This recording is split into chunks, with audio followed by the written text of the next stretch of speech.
Parents మెచ్చిన university సంకల్ Chand Patel university Gujarat.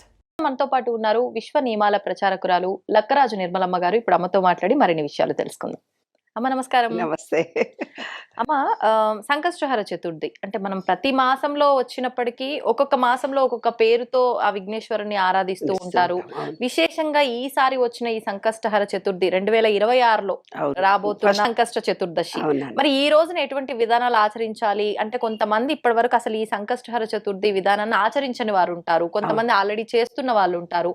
ఎవరైనా చెయ్యొచ్చా, అసలు ఏ రకంగా చేయాలి అంటే, చేస్తున్న వాళ్ళు కొంతమంది ఒక నియమ నిష్టలతో ఇది ఖచ్చితంగా ఈ విధంగానే చేయాలి అనే విధంగా ఉంటుంది. మరి ఆ పద్ధతులు పెట్టుకుంటేనే చేయాలి ఈ విధానము, దాని గురించి ఏం లేదు నాన్న, పెద్దవాళ్ళు మనల్ని బాగా బెదిరించారు. కొంచెం ముదురులం కదా మనం, కొంచెం ముదురులం అయిపోతున్నాం రాను రాను. ఇంకా మా జనరేషన్ తర్వాత మీ జనరేషన్, ఇప్పుడు వస్తున్న నెక్స్ట్ జనరేషన్ సంకటం లేదు, హరణ లేదు, ఏమిడిది ఊరికి ఏమేమో చెప్తున్నారు అంటున్నా అదే స్థితి ఉంది ఇప్పుడు రాను రాను జనరేషన్. అంటే ముఖ్యమైన పండుగలు తప్ప ఇవన్నీ ఏమిటి దానికి ఆంతర్యం రహస్యాలు తెలిస్తే. ఒక అబ్బాయి నన్ను వచ్చి అడిగాడు, ఏమమ్మా విశ్వ నియమాల పుస్తకము చదువుకోమన్నారు, ఎవరు చదువుతారు, మీరు సమ్మరీ చెప్పండి మేము వింటాం. ఇదేదో బాగుందమ్మా, సమ్మరీ చెప్పండి వింటాము అని అన్నాడు. అంటే సమ్మరీ చెప్పడం ఏంటి అని నా మనసులో అనుకున్నాను. నిన్న ఒక కాలేజీ లెక్చరర్ వచ్చి ఒక 10 పుస్తకాలు కావాలని అడిగింది. అంటే సరే అమ్మా 10 పుస్తకాలు ఎందుకు అని, మా లెక్చరర్స్కి ఇచ్చి చదువుకొని సమ్మరీ పిల్లలకు చెప్తారు అని అన్నది. అంత కోయిన్సైడ్ అయింది చూడండి. ఆ అబ్బాయి అడగడం ఏంటి, ఈ ప్రిన్సిపల్ వచ్చి 10 పుస్తకాలు తీసుకెళ్ళి మేము సమ్మరీనే పిల్లలకి చెప్తాము, ఇప్పుడు చదువుకునే ఓపికలు లేవు పిల్లలకి. ఇంకొక అబ్బాయి వచ్చి నన్ను అడిగాడు, ఏంటమ్మా అసలు విశ్వ నియమాలు చదవమని మీరు చెప్తున్నారు, ఎవరికి ఓపికలు ఉన్నాయి, అసలు చదవరు ఎవరు అంటే. మా అమ్మాయిలు కూడా అన్నారు నాన్న, మా అల్లుళ్ళు కూడా అన్నారు, ఇప్పుడు ఏదో యూట్యూబ్ లో పెడితే మేము వింటాము, సబ్జెక్ట్ అంతా వాయిస్ రికార్డ్ చేయండి కానీ పుస్తకాలు ఎవరు చదువుతారు, అందులో తెలుగు ఎవరికి వస్తుంది, అసలే రాదు కదా. అలాని మా పిల్లలే అన్నారు నాన్న, బయటి వాళ్ళే అనుకోవడం కాదు, నిజంగా చదవటం లేదు చదవటం లేదు అని అంటే. ఆ అబ్బాయి అడిగితే హాట్ కేకుల్లా 3000 కాపీలు అమ్ముడుపోయాయి నాన్న. చూడు మరి. పొట్టి శ్రీరామకృష్ణ వైస్ ఛాన్సలర్లు కూడా అన్నారు, ఒక 500 వేయమ్మా, ఎవరు చదువుతారు ఈ రోజుల్లో, చదివే వాళ్ళు ఎవరు. పుస్తకాలు ఫస్ట్ ఒక 1000 కాపీలు వేశాను, ఒక నెలలో అయిపోయాయి. మళ్ళీ ఇంకో 1000 కాపీలు వేశాను, ఇంకో నెలలో అయిపోయాయి. ఇంకో 1000 వేశాను, అయిపోయినాయి. ఇంకా ఇప్పుడు న్యూ ఇయర్ లో నేను ఇంకో ప్రింట్ చేయించాల్సిన అవసరం వచ్చింది. దానివల్ల నాకు అర్థమైంది ఏంటంటే, ఆ అబ్బాయికి నేను ఇచ్చిన ఆన్సర్ అదే నాన్న. ఎవరికైతే నీడ్ కలుగుతుందో, ఒక సూత్రం 12 సూత్రాలు ఉన్నాయి దీంట్లో, మీరు చదవండి అన్నాను. 12 సూత్రాలు రోజు ఒకటి మీరు చదువుకోండి, దానికి అనుబంధంగా శీర్షికలు చదువుకోండి. 15 రోజుల్లో ఈ పుస్తకం కంప్లీట్ అవుతుంది. మొదటి భాగం దాంట్లో రెండో భాగం అవసరం ఉండదు అప్పుడే చేస్తే. జీవితంలో ఏదో ఒక కష్టం వచ్చిన వ్యక్తి, నాకే ఎందుకు ఈ కష్టం వచ్చింది నేను తెలుసుకోవాలి అనుకున్నప్పుడు, ఒక ఆమె ఫోన్ చేసి, నా కొడుకుకు నేను పుస్తకం కొనివ్వాలనుకున్నా, వాడు చదువుతాడా, నా బిడ్డకి ఇన్ని కష్టాలు వచ్చినాయి, నీ బిడ్డకు చెప్పినా, కొడుకు చెప్పినా, కోడలకు చెప్పినా, పక్కింటి ఆమెకు చెప్పినా, మీ చెల్లెకు చెప్పినా వినరు. వాళ్లకు వాళ్ళే నాకు ఈ సమస్య ఎందుకు వచ్చింది, నాకు రిలేషన్షిప్ లో ప్రాబ్లం వచ్చింది, నాకే ఎందుకు ఉద్యోగం రావటం లేదు, నాకే ఎందుకు అనారోగ్యాలు వస్తున్నాయి, నన్నే ఎందుకు ఇంతమంది బ్లేమ్ చేస్తున్నారు, ఎవరికి వాళ్ళు తమకు కష్టం వచ్చినప్పుడు ఆలోచించుకుంటే, గురి చూసి ఆలోచించినప్పుడు గురువు లభిస్తాడు అంటే పుస్తకం లభిస్తుంది అని అర్థం. ఆలోచన తనకి తాను చూసినప్పుడు గురువు అంటే గురి చూసి ఆలోచిస్తాం, మన ఇంటర్నల్ గా ఆలోచిస్తాం, మన గురించి మనం ఆలోచించుకుంటున్నప్పుడు ఓహో ఏదో ఆంతర్యం ఉంది కదా అని అప్పుడు తెలుసుకోవడం మొదలు పెడతాం. అలాగే వినాయకుడు కూడా సేమ్ సంకటహర చతుర్దశి కూడా ఈ పుస్తకంలో ఉన్నటువంటి దాంట్లో. ఈ పుస్తకంలో విశ్వంలో భూమి ఉంది, విశ్వంలో భూమి ఉంది, మనలో కూడా భూమి ఉంది, తర్వాత నీరు ఉంది, సూర్యుడు ఉన్నాడు, గాలి ఉంది. అది అందరికి తెలిసినటువంటి విషయం. మళ్ళీ రిపీటెడ్ గా చెప్పుకుంటే నీకు నాకు ఇద్దరికి బోర్ కొడుతుంది, మీరే ప్రేక్షకుడికి బోర్ కొడుతుంది. భూమితో అనుబంధం ఉండడానికి పూర్వీకులు మనకేం చెప్పారు, మట్టి వినాయకుడి పూజ కంపల్సరీ నాన్న చెయ్యండిరా బాబు అని చెప్పారు. వినాయకుడి పూజ చెయ్యండి అని అంటే మనం రెడీమేడ్ గా వినాయకుళ్ళని పెట్టి బ్రేక్ డాన్సులు పెట్టి, ఓ నేను ఇంకో పార్టీ వాడిని, ఈ గల్లీలో వినాయకుడు, ఆ గల్లీలో వినాయకుడు. మట్టిలో మాత్రం మనం చేతులు మట్టి తగిలించుకున్నావి, తుడుచుకో అంటే ఆ మట్టి ఏదో మనకు తప్పైనట్టుగా మనం హీనభావంతో చూస్తున్నాం నాన్న. అది తప్పు. ఎందుకంటే మట్టి అనే భావన మనలో లేకపోతే, ఆ స్పర్శ లేకపోతే, మీకు ఎవరో రిలేటివ్స్ ఫ్రెండ్స్తో ఉన్నారు, ఫోన్ చేస్తారు ఎప్పుడన్నా, ఇప్పుడు నేను గుర్తొచ్చాను ఎన్నేళ్ల తర్వాత అని నువ్వు ఎలా అంటావు? అవును. అలా మట్టితో మనకు అనుబంధం లేకపోతే మనలో ఉండే మూలాధార చక్రం క్లోజ్ అయిపోతుంది. ఓహోహో. మట్టి తత్వం మనలో లేకపోతే కాళ్ళకు చెప్పులు లేకుండా మట్టిలో నడవమని చెప్తున్నాను నేను. ఎందుకని ఎప్పుడు ఆ మట్టితో మనం స్పర్శిస్తేనే కదా. అవును. మన ఇంట్లో పిల్లలు ఎవరైనా ఉంటే స్పర్శతో కదిలి నా బంగారు కొండ అంటే మా అమ్మ నన్ను టచ్ చేసిందని ఆ స్పర్శనే ఎంత గొప్పగా ఉంటది. అవును. అలాంటిది మనకి ఎంత కష్టం వచ్చినా భూమిలో కాళ్ళు పెట్టుకొని భూదేవిని ప్రార్థించండి, కన్నీళ్లు పెట్టుకొని ఏడవండి. ఆ భూమి స్వీకరించి నీకు మంచి జీవితం ఇస్తుంది. ఆంతర్య రహస్యాలు చాలా ఉంటాయి నాన్న. అదే విశ్వ నియమాలలోని విశ్వరహస్యం మనం ఇప్పుడు చెప్పుకోబోతున్నది. ఏంటి నాన్న అంటే భూమిలో కాళ్ళు పెట్టుకొని అనుబంధాన్ని కలిస్తే మనకు రిలేషన్షిప్ ఉంటుంది. మనమైతే ఫ్రెండ్స్కి ఎవరికైతే ఫోన్ చేయకుండా ఎప్పుడో కనపడ్డప్పుడు ఫోన్ చేసేవాళ్ళ బాగుంది అన్నప్పుడు మనలో ఏమవుతుంది, స్థిర నిర్ణయ శక్తి తగ్గిపోతుంది. మూలాధారం క్లోజ్ అయినప్పుడు పైల్స్ వస్తాయి, కిడ్నీలో స్టోన్స్ వస్తాయి, స్థిర నిర్ణయ శక్తి తగ్గిపోతుంది. ఒంటరిగా ఉండాలనుకుంటారు. ప్రతి చిన్న విషయానికి నేను చేయగలనా అనే భయం ఒకటి మనలో వస్తుంది. ఇవాళ జనరేషన్కి ఇప్పుడు జరిగినటువంటి బాటల్లో ఇదే కారణం. కాబట్టి వినాయకుడిని మట్టితో చేసి మనను పూజ చేయమన్నారు. విగ్రహాన్ని ఎలా ఇచ్చారు, మట్టితో మనం చేసి గరిక 11 వెయ్యండి అని అన్నారు. అప్పుడు ఏమన్నారు, పెళ్లిలో గృహప్రవేశంలో ఏ శుభకార్యం జరిగినా ముందు వినాయకుడు పూజ చేసిన తర్వాత మిగతా పూజ చేయండి అని అన్నారు. అది కూడా యాదృక వాడు ముక్కు పట్టుకోమంటాడు, ముక్కు పట్టుకుంటాము, అక్షింతలు ఏమంటే అక్షింతలు ఇస్తాం, దండం పెడతాం. దానిలో ఆంతర్యాన్ని మనం గ్రహించలేదు. అప్పటికి వాళ్ళు ఏం చేశారు, మనకు కొంచెం తెలివిగా నెలకొకసారి సంకటహర చతుర్దశి వస్తుందిరా బంగారు కొండల్లారా, ఆ రోజన్నా చెయ్యండి అన్నారు. ఈ రోజు విశేషం తెలిస్తే ప్రతి ఒక్కళ్ళు చేస్తారు. రియల్ ఎస్టేట్ రంగం పడిపోయింది. వాళ్ళ భూములు అమ్ముడు పోవాలన్నా, వాళ్ళ మానసికంగా వాళ్ళల్లో స్థిరత్వం రావాలన్నా, న్యూనతాభావం మనిషిలో పోవాలన్నా, పెళ్ళిళ్ళు జరగాలన్నా, ఇల్లు కొనుక్కోవాలన్నా, ఏ ఉద్యోగం రావాలన్నా, చదువు రావాలన్నా సంకటహర చతుర్దశి నాడు మట్టితో వినాయకుడిని చేసి శాస్త్రోక్తంగా, అంటే నీకు ఒక పద్ధతి ఉంటుంది, కరీంనగర్ వాళ్ళకి వేరే పద్ధతి ఉంది, విజయవాడ వాళ్ళకి వేరే పద్ధతి, ఏ పద్ధతిలో అయినా సరే ఏ పద్ధతి మీకు తెలియకపోతే గుడికి వెళ్ళి దండం పెట్టుకొని రండమ్మా. దండం పెట్టుకున్నా సరే సాయంత్రము సంధ్యావేళ చుక్కలను చూసి లక్ష్మీ గణపతినో చూసి దండం పెట్టుకొని వస్తే మనకు పూర్తిగా కోరికలు తీరుతాయి. అదే సంకటహర చతుర్దశి. అంటే వాళ్ళ ఇష్టం, వాళ్ళ శక్తి మేరకు ఆఫీసుల్లో పనిచేసే వాళ్ళ కుదురుతుంది, కుదరదు. చేయగలిగిన వాళ్ళు ఉపవాసము అంటే దేవుడికి దగ్గరగా ఉండడము, అంటే ఆయనను తలుచుకొని ఉండడం అనే దాంట్లోనే మనకు ప్రాధాన్యత ఎక్కువగా ఉంటుంది. అయితే ఆంతర రహస్యం ఏడు, పెద్ద పెద్ద చెవులు ఇచ్చాడు వినాయకుడికి. ఎందుకు ఇచ్చాడు, మనకు కూడా బుద్ధి పెరగాలని.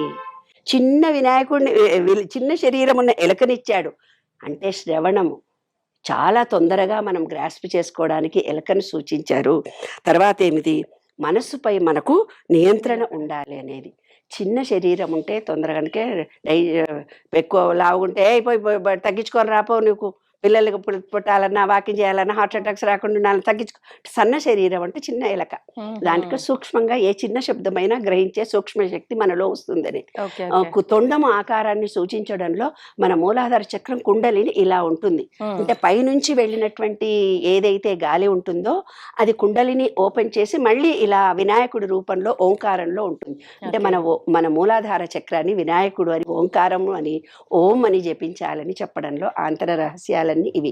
కాబట్టి ప్రతి ఒక్కళ్ళు మానసిక స్థితి బాగా లేకపోయినా, ఇల్లు అమ్ముడపోకపోయినా, ప్లాట్లు అమ్ముడపోకపోయినా, రియల్ ఎస్టేట్ రంగంలో ఉన్న వివాహాలు కావాలన్నా, చదువులకు ఆటంకం కలుగుతుందన్నా భూమితో అనుబంధం ఏర్పరచుకోవాలి. 11 గరికను వేసి అందులో ఆంతర రహస్యాలు 2 చెప్తాను నాన్న. ఏంటంటే గరికను 11 చేసి 11 మాలలు, అంటే మీ చేతితోటే మీరు 11 వరుసల దారాన్ని పెట్టి 11 ముళ్ళు వేసి వినాయకుడికి వేయాలి. ఏ గుడిలోనన్నా వెళ్ళి వేయొచ్చు.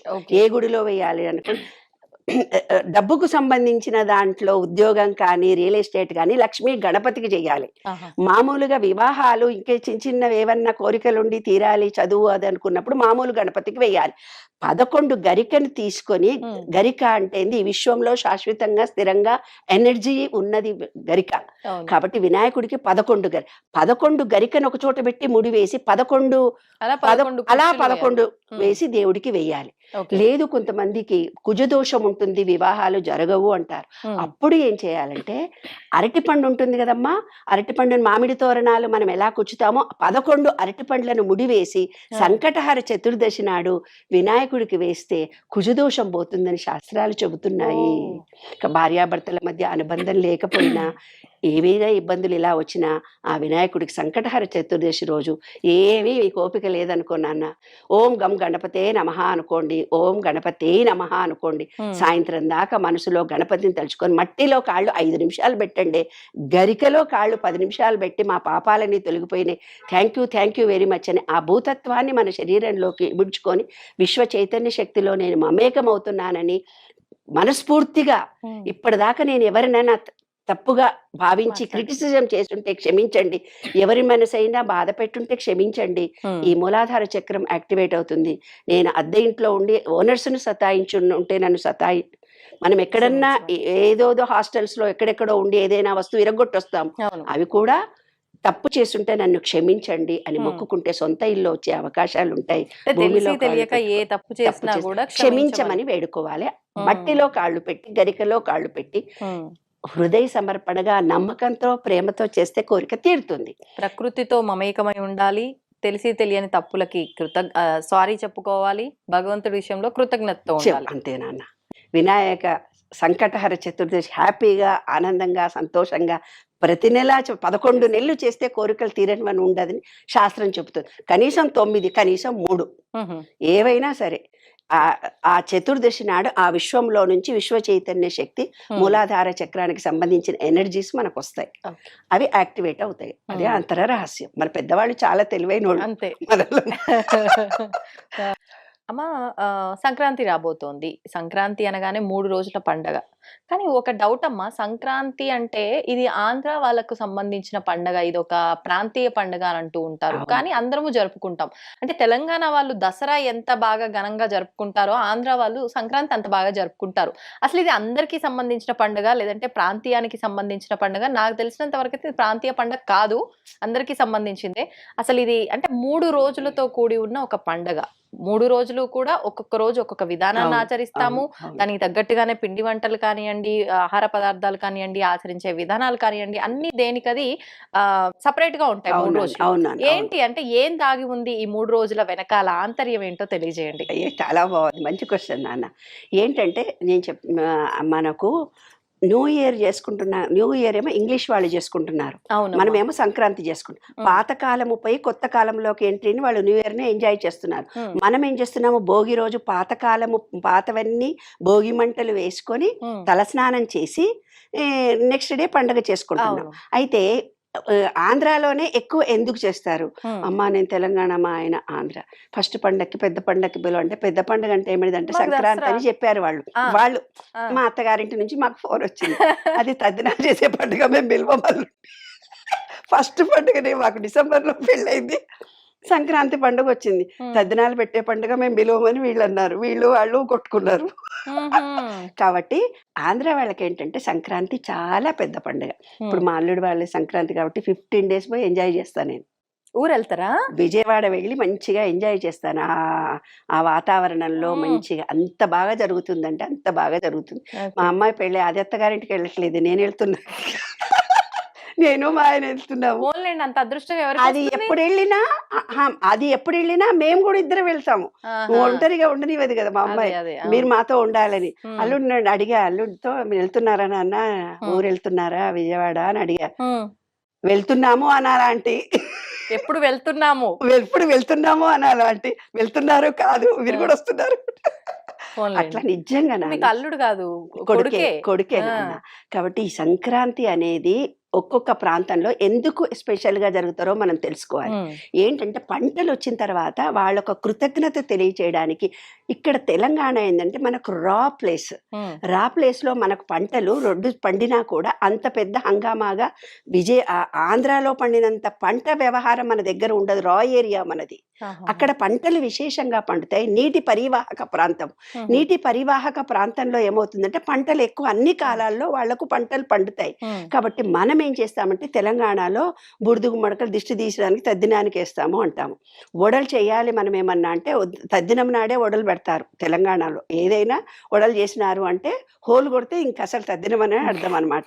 అదే ఆంధ్రాలో ఏ పండుగ జరిగినా వడలు లేకుండా ఉండరు. కాబట్టి ప్రాంతీయతలు వేరే వేరైనా మనం అందరం కలిసిపోయి ఉన్నాం కదా నాన్న. అవును. మనం ఇక్కడ తెలంగాణ ఆంధ్ర అంటేనే కలిసిపోయింది, ఈ ప్రపంచమంతా ఇంటర్నేషనల్ అవును. కాబట్టి ఒక్కొక్క దేశంలో కూడా ఈ మార్పును యాక్సెప్ట్ చేస్తారు. సంక్రాంతి పండుగను ఇంకో రూపంలో చేసుకుంటారు. అదో పెద్ద లిస్ట్ ఉందే బాబు, ఇవాళ చెప్పాలంటే ఒక గంట టైం పడుతుంది. అన్ని లిస్ట్ ఉంది నా దగ్గర, ఏ ఏ దేశాల్లో సంక్రాంతి పండుగను ఎలా చేసుకుంటారు. ఓహో. భౌగోళికంగా వస్తున్నటువంటి మార్పును ప్రతి వాళ్ళు యాక్సెప్ట్ చేస్తారు. సూర్యకిరణాలు అంటే ధనుర్మాసము అంటే సూర్యుడు గాలిలో ఉండే నీటి ఆవిరి అంటే చలికాలమే అన్ని ప్రాంతాల్లో కూడా ఎక్కువగా ఉంటుంది. కాబట్టి ప్రతి వాళ్ళు సంక్రాంతి పండుగ ఇంకో పేరుతో న్యూ ఇయర్ తో కొన్ని దేశాలు చేస్తున్నాయి, సంక్రాంతిని ఇంకో పేరుతో చేసుకుంటున్నాయి. కానీ విశ్వవ్యాప్తంగా అందరూ ఈ పండుగను చేసుకుంటారు. పద్ధతులు వేరైనా కృతజ్ఞతా భావము సూర్యుడికి సంబంధించింది, లక్ష్మీ నారాయణుడికి సంబంధించింది. గాలి అనేది నారాయణుడు, గాలి అనేది నారాయణుడు, నీరు అనేది అమ్మవారు. కాబట్టి లక్ష్మీ నారాయణుని గురించే పూజలు చేస్తే లక్ష్మీ కటాక్షము అంటారు. అందుకే మనం ఏకాదశి నాడు లక్ష్మీ గుళ్ళను నార్త్ వైపు తిరిగి, నార్త్ అంటే డబ్బు వచ్చేది అంటే నార్త్ డోర్ పక్కన ఉండేది కుబేరుడు నుంచి వచ్చేది ఎనర్జీ లెవెల్స్ మనకు వస్తాయి ఏ ఏకాదశి నాడు. అలాగే సూర్యరశ్మి కిరణాల్లో మార్పు జరుగుతూ విశ్వంలో ఎవరెవరికి సూర్యరశ్మి ఎలా తిరుగుతుందో దక్షిణాయనం నుంచి ఉత్తరాయణం వచ్చేటప్పటికి ప్రతి వాళ్ళు ఈ పండుగను చేసుకుంటారు. నేను యూఎస్లో ఉన్నప్పుడు నార్త్ వాళ్ళు, కాశీలో వాళ్ళు, ఎక్కడెక్కడ వాళ్ళు తులసి పూజలు చేసేవాళ్ళు. వాళ్ళ ఇంట్లో పిల్లలు పుడితేనంట ఊరంతా తిప్పి గానా బజానా చేస్తారంట. మనం ఉపనయనం చేస్తే పెళ్లిలా చేస్తాం చూడు, వాళ్ళు మగ పిల్లలు పుడితే అలా చేస్తారంట. ఆడపిల్లలు పుడితే చేయరంట, మగ పిల్లలు పుడితే మాత్రం నార్త్ లో మార్వాడీస్ వాళ్ళంతా వాళ్ళ ట్రెడిషన్ ప్రకారం చేస్తారు. కానీ పద్ధతులు వేరైనా అన్నీ ఒకటే. అలాగే మన వాళ్ళు ముగ్గులు పెట్టమన్నారు. ముగ్గులు పెట్టడంలో మనలో సృజనాత్మకత బయటికి రావడం, ఇంటి ముందు పెట్టడంలో పాజిటివ్ ఎనర్జీ మన ఇంట్లోకి రావడం, కలర్స్ వేయడము, అన్ని రంగులు మన కళ్ళకి అవసరము. విబ్జిఆర్ లోని 7 రంగులు ఒకసారి చూస్తారు చూడరు కాబట్టి అందులో కన్నె పిల్లలతోటి వేయిస్తారు. ఎందుకంటే ఆ అమ్మాయికి ముందు నుంచి అన్ని నేర్పించి అత్తారింటికి పంపాలి. తర్వాత గొబ్బెమ్మలు పెడతారు, అంటే వినాయకుడికి సూచన. దానికి పసుపు కుంకుమ పెట్టి గరిక పెడతారు. గరిక అనేది విశిష్టమైనటువంటి శ్రేష్టమైనటువంటి చెట్టు ఈ ప్రపంచం. కానీ ముట్టుకుంటారు. అక్కడ నవధాన్యాలను వేస్తారు ముగ్గు చుట్టూ వేసి అమ్మాయిలను తిరిగి మంచి మొగుడు రావాలని కోరుకోండి. రేగిపళ్ళు కూడా వేస్తారు కదమ్మా. రేగుపళ్ళు సూర్యుడికి సంబంధించింది కాబట్టి ఎర్రగా ఉంటుంది, సూర్యుడి ఆకారంలో రౌండ్ గా ఉంటుందని రేగుపళ్ళు వేయమని చెప్పారు. అలాగే భోగిపళ్ళు వేయమని చెప్పారు ఆ రోజు. భోగిపళ్ళు అంటే ఏంటి, నవధాన్యాలతో ఏవేవో నువ్వులు వేస్తాం, నువ్వులు, రేగిపళ్ళు, జీడికాయలు, డబ్బులు ఏవేవో వేసి పిల్లల మీద నుంచి సంవత్సరం పిల్లల నుంచి 5 సంవత్సరాల వరకు అన్ని దిష్టి తీయడం అంతే. పీడ సంక్రాంతి అంటారంటే పీడనంతా తీసేయడము అని అర్థం అనమాట. తర్వాత బొమ్మలు పెట్టండి అన్నారు. బొమ్మలు పెట్టంటే రామాయణము, భారతము కథలు. మా అప్పుడు ఏవో కథలు చెప్పి పాటలు పాడి బతుకమ్మ పాటలు ఏవో పాటలు ఉండేవి. ఇప్పుడు ఏం చేస్తారు ఆంధ్ర వాళ్ళు, బొమ్మలు పెట్టి నార్త్ లో కూడా బొమ్మల కొలువులు విపరీతంగా పెడతారు. ఇప్పుడు ఒక పెద్ద కళ అది. బొమ్మల కొలువులో అంత రామాయణ కథలను, భారత కథలను, అంటే పురాణాలు తెలుసుకోవడము. కాబట్టి 5 చేస్తే మన 5 స్టెప్స్ వేస్తే మన పంచభూతాలు, విశ్వంలో పంచభూతాలు ఒకటని 5 స్టెప్స్, 7 స్టెప్స్ వేస్తే మనలో ఉన్నటువంటి సహస్రార చక్రం దాకా ఉన్నాయి, 9 చేస్తే నవరంధ్రాలు మనకున్నాయి, విశ్వంలో నవరంధ్రాలు ఉన్నాయని. ఒక్కొక్క స్టెప్ కి ఒక్కొక్క అర్థం ఉంటదన్నమాట. అట్లా ఒక్కొక్క దేవతలను సూచించి మనలో ఉండే మూలాధారము, స్వాదిష్టాము, మణిపూరకము, అనాహతము, విశుద్ధి, ఆజ్ఞ, సహస్రార చక్రం అంటే ఇక్కడికి వచ్చేసరికి విష్ణుమూర్తిని, నారాయణుడిని, శివుణ్ణి పెట్టి అట్లా మన భావాలన్నీ, మనకు ఈ విశ్వంలో మనం ఎలా చైతన్యవంతం అవుతున్నాం, పంచభూతాలు మనలో ఎలాగున్నాయి, అలా రామాయణ కథలను సూచించడానికి పెట్టారు. అప్పుడు పెళ్లి కాని అమ్మాయిలకు పెళ్లి కావాలి, మంచి భర్త రావాలి, సాయంత్రం అందరిని పిలుచుకొని, అంటే లా ఆఫ్ వైబ్రేషన్, మనలో ఉండే పాజిటివ్ ఎనర్జీని విశ్వమంతా ఇచ్చుకున్నాం. ఆ తర్వాత పొంగల్ చేసుకున్నాం. రాత్రిపూట ఎక్కువ కాబట్టి పొద్దున్నే పొంగల్ చేసినప్పుడు ఏమవుతుందంటే అందులో నెయ్యి వేస్తాము, మిరియాలు వేస్తాము, కొత్త బియ్యం వేయడం మూలంగా మనకు ఎనర్జీ, అంటే శాస్త్రీయంగా మన బాడీలో ఏది డిటాచ్ అవుతామో, ఏవైతే మినరల్స్ తక్కువ అవుతాయో అట్లాంటి ఆహార పదార్థాలను నువ్వులు వేసి రొట్టెలు చేస్తాం. మా తెలంగాణలో సజ్జలు వేస్తాం, ఆంధ్రాలోనేమో నువ్వులు వేస్తారు, నువ్వుల వంటలు చేసుకుంటారు. మనమేమో అప్పలు అంటాము, ఉప్పప్పలు, జంతికలు అంటే ఇంగ్లీష్ లో, మన తెలంగాణలోనేమో మురుకులు అంటారు. అట్లా ఏవైనా ఒకటి, అంటే నూనె పదార్థాలు అరిసెలు కూడా ఆంధ్ర చాలా ఫేమస్ అరిసెలు అరిసెలు కూడా నువ్వులు గసగసాలు గాని నువ్వుల్లో గాని ఇలా వేస్తారు. అవును. అప్పుడు మాత్రం చేసేవి నువ్వులే వేస్తారు. నువ్వులు వాయనం ఇస్తారు తెలంగాణలో. దరిద్రాలన్నీ పోతాయని స్టీల్ గిన్నెలు చిన్న చిన్నవి ఇత్తడి గాజువి ఇట్లా ఇచ్చి బట్ట ఇచ్చి దానం చేసి శని దోషాలు పోయినాయి అంటారు. ఆంధ్రాలో నువ్వులు ఇస్తే ఎవ్వరు తీసుకోరు. అమ్మో దరిద్రాలు మాకు పట్టుకుంటాయని అసలు ఆంధ్ర వాళ్ళు ఎవరు తాంబూలం తీసుకుంటారు తప్ప నువ్వులతో చేసిన పదార్థాన్ని నువ్వులు చక్కెరిస్తాం మనం ఇక్కడ, అక్కడ వాళ్ళు తీసుకోరు. అట్లా నువ్వులు చక్కెర దానం ఇవ్వాలి. దానం ఇస్తే దరిద్రం.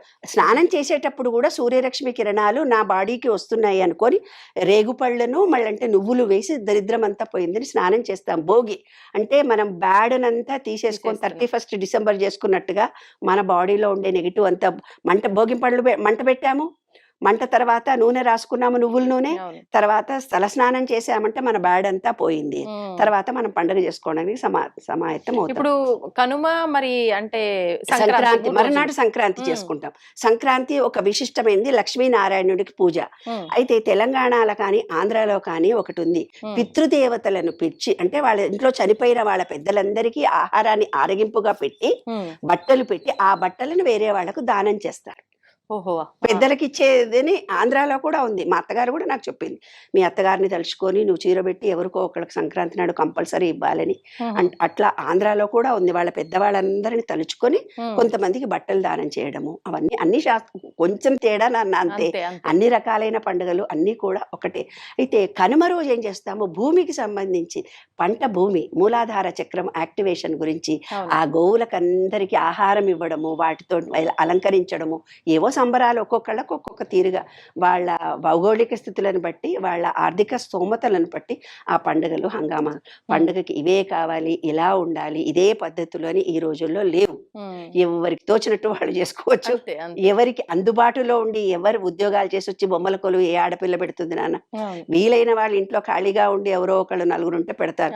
అప్పటికీ అమ్మాయిలందరూ యూఎస్లో సాంప్రదాయాలు పోకుండా బొమ్మల కొలువులు పెట్టి ప్రతి పండుగను మన భారతదేశం కంటే విదేశాల్లో అమ్మాయిలు చాలా బాగా ఓపికగా చేసుకుంటున్నారు. కాబట్టి మన సాంప్రదాయాలు చెడిపోకుండా నెక్స్ట్ తరాలకు ఉండడానికి మనం చేస్తాం.